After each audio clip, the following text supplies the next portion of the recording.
24 में आपका स्वागत है। मैं हूं शहाना खान। आगे शुरू करते हैं आज की हेडलाइंस के साथ। पीएम मोदी ने कहा, कोरोना के टीकाकरण के लिए व्यवस्था चुनाव की तरह दुरुस्त रखी जाए। यूपी के गोंडा में मंदिर के पुजारी ने खुद पर चलवाई थी गोली, पुलिस के खुलासे से सनसनी। बिहार चुनाव में नीतीश की रैलियां, ना तो कोरोना की चर्चा, ना ही किसी को इस महामारी की फिक्र। बिहार चुनाव में गठबंधन के घोषणा पत्र में कृषि कानून समाप्त करने का वादा। हाथरस केस में आप सांसद संजय सिंह बोले, पीड़ित परिवार को अपने घर में रखने को तैयार। सीएम योगी ने 31,277 शिक्षकों को प्रदान की नियुक्ति पत्र। उत्तर प्रदेश में एलियन जैसी वस्तु देकर घबराए लोग। और न्यूजीलैंड में चुनाव में प्रधानमंत्री जेसिंडा आर्डन को मिली बड़ी जीत। आइए अब शुरू करते हैं खबरें विस्तार से। प्राइम मिनिस्टर नरेंद्र मोदी ने कोरोना के हालातों की शनिवार को उच्च स्तरीय बैठक में समीक्षा की। उन्होंने टीके के वितरण आपूर्ति की तैयारियों के बारे में जाना।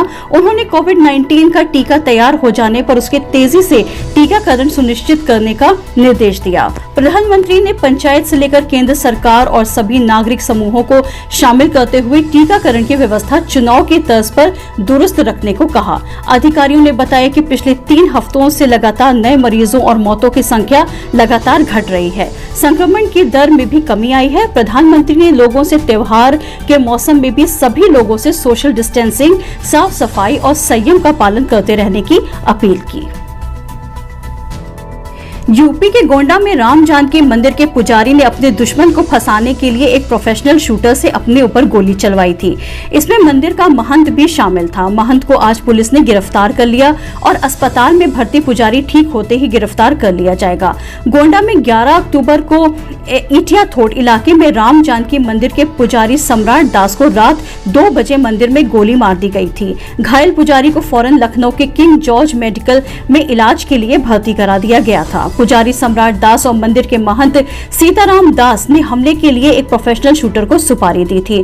दोनों ने सुपारी किलर को बता दिया था कि उसे पुजारी सम्राट दास पर ऐसे गोली चलानी है कि गोली सिर्फ उसे छूकर निकले, वो गलती से भी मरने ना पाए। प्रोफेशनल सुपारी किलर ने ऐसा ही किया। पुजारी सम्राट दास को एक गोली मारी, वो भी सिर्फ जख्मी होने के लिए। बिहार के सासाराम में शनिवार को नीतीश कुमार ने 3 रैलियां की। इन रैलियों में उन्होंने लालू यादव पर परिवारवाद का आरोप लगाया। दूसरी तरफ बिहार में कोरोना वायरस से 1000 लोगों की मौत के बावजूद अब रैलियों में न तो कोरोना की कोई गाइडलाइन फॉलो होती दिख रही है, न ही कोरोना अब बिहार की राजनीति में कोई मुद्दा है। बिहार के करहगल में नीतीश कुमार का हेलीकॉप्टर देखने के लिए भीड़ उमड़ पड़ी। बिहार में चौथी बार जीत के लिए नीतीश कुमार खुद मास्क पहनकर ऐसी रैलियां ताबड़तोड़ कर रहे हैं, लेकिन उनकी रैलियों में सोशल डिस्टेंसिंग मजाक बन चुका है और मास्क बांटना अब महज औपचारिकता है। खुद नीतीश कुमार ने अपने 25 मिनट के भाषण में कोरोना का महज 20 सेकंड तक ही जिक्र किया। पश्चिम बंगाल भाजपा के अध्यक्ष दिलीप घोष शुक्रवार को कोरोना वायरस से संक्रमित पाए गए, जिसके बाद उन्हें एक निजी अस्पताल में भर्ती कराया गया। स्वास्थ्य विभाग के सूत्रों ने बताया कि घोष को हल्का बुखार था, जिसके बाद उन्हें अस्पताल में भर्ती करा दिया गया। अस्पताल के एक वरिष्ठ डॉक्टर ने कहा कि घोष को 102 डिग्री बुखार है और फिलहाल उनका इलाज चल रहा है। उनका ऑक्सीजन का स्तर सामान्य है, चिंता की कोई बात नहीं।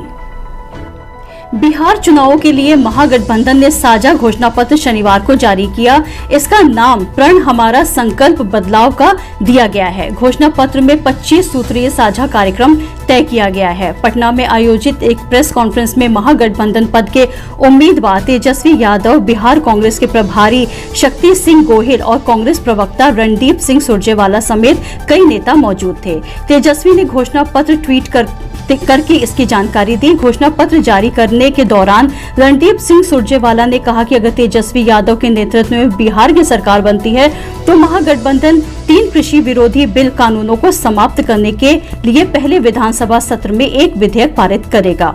बदलाव का संकल्प में सबसे पहला बिंदु 10 लाख स्थायी नौकरियों के समय पर बहाली की प्रक्रिया पहले ही कैबिनेट बैठक के साथ शुरू करने का वादा किया गया है। इसके साथ ही राज्य के युवाओं को सभी सरकारी बहाली परीक्षाओं के लिए आवेदन शुल्क मुक्त कराने का भी वादा किया गया है। इसके अलावा मनरेगा के तहत प्रति परिवार के बजाय प्रति व्यक्ति को 100 से बढ़ाकर 200 दिन प्रति वर्ष काम करने का वादा किया गया है।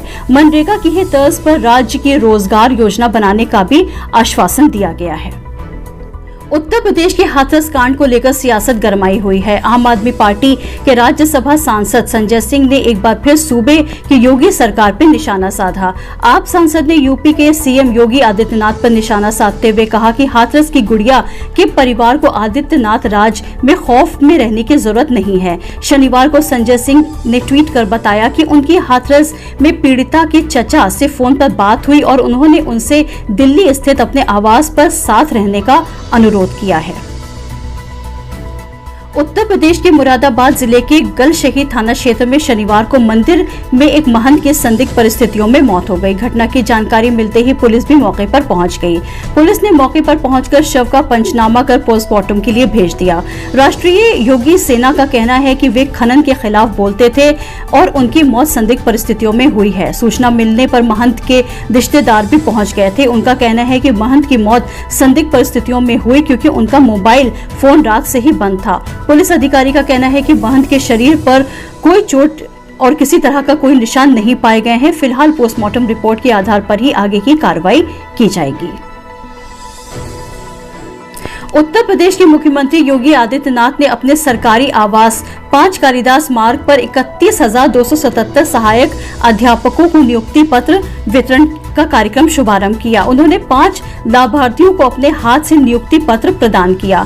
इसके बाद वीडियो कॉन्फ्रेंसिंग से प्रदेश के 68 जिलों में इसकी शुरुआत की। मुख्यमंत्री ने लखनऊ की मंजुला त्रिपाठी, तनुजा सिंह, प्रिंस पटेल, कुणाल गौतम और कविता कुमारी गौड़ को अपने हाथ से नियुक्ति पत्र प्रदान किया।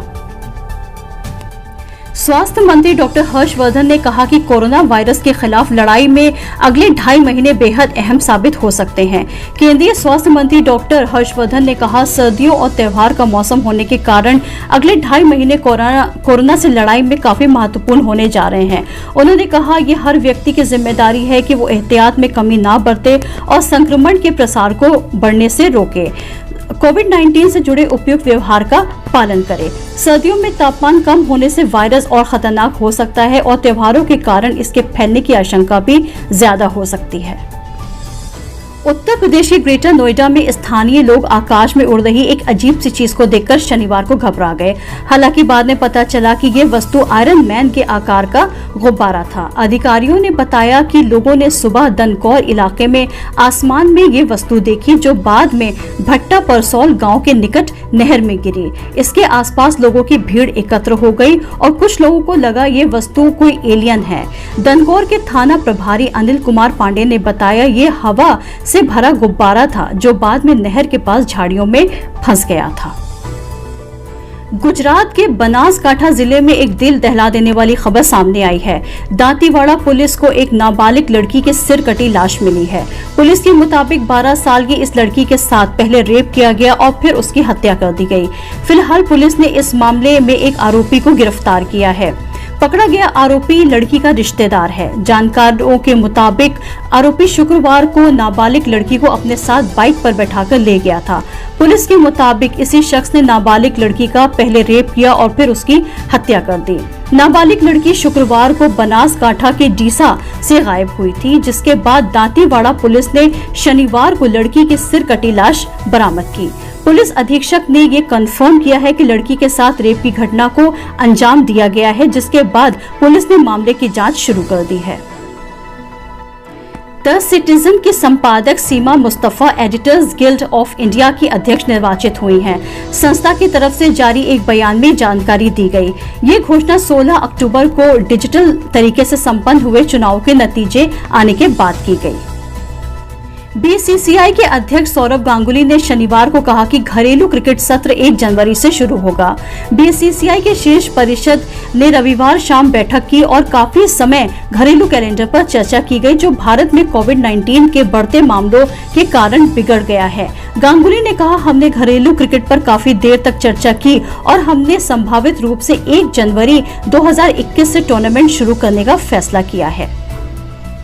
भारत में लगातार 2.5 महीने तक दुनिया में सबसे ज्यादा कोरोना मामले सामने आने के बाद 17 अक्टूबर को यह सिलसिला टूटा।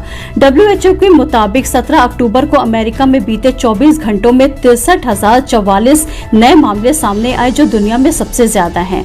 भारत में 4 अगस्त से लगातार पूरी दुनिया में सबसे ज्यादा नए कोरोना मामले सामने आ रहे थे, जबकि 17 अक्टूबर को जारी आंकड़ों के मुताबिक भारत में 24 घंटे में 62,212 नए मामले सामने आए, जो दुनिया में दूसरे नंबर पे है।